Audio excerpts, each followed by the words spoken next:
Ruy Lopez opening, Morphy defense, Chigorin, Panov system, 13, and c6.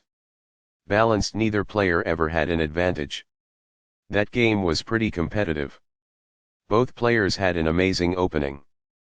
Sharp games are frequently the result of starting with the king's pawn, since it dominates the center and frees up the bishop and queen on the light squares.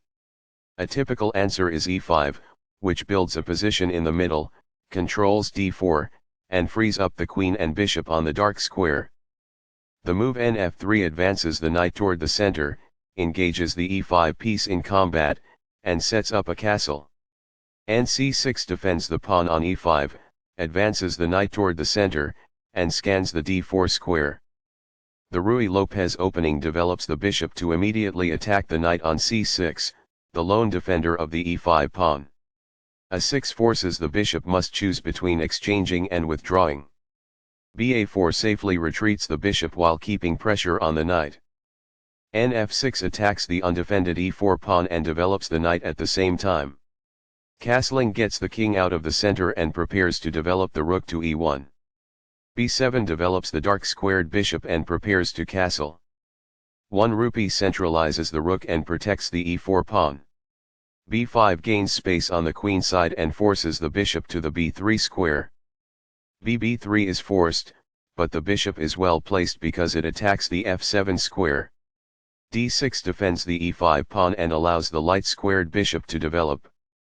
c3 prepares the d2-d4 pawn break and clears the c2 square for the light squared bishop.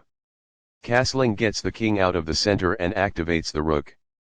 h3 prevents black from developing the light squared bishop to g4, which would pin the knight and make it hard for white to play d4.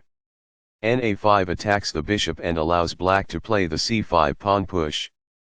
bc2 retreats the bishop and supports the e4 pawn. On the queen side, c5 occupies a space and has influence over d4. d4 takes space in the center, attacks the e5 and c5 pawns and allows the dark squared bishop to develop. qc7 develops the queen, protects the c5 and d6 pawns and opens up the d8 square. nbd2 develops the knight toward the center and supports the e4 pawn as well as the knight on f3. cxd4 captures the pawn, opens the c-file and attacks the c3 pawn. cxd4 recaptures the pawn while maintaining the strong center. Balanced, neither player ever had an advantage. That game was pretty competitive. Both players had an amazing opening. This threatens to win a pawn. It is the last book move. Balanced, neither player ever had an advantage.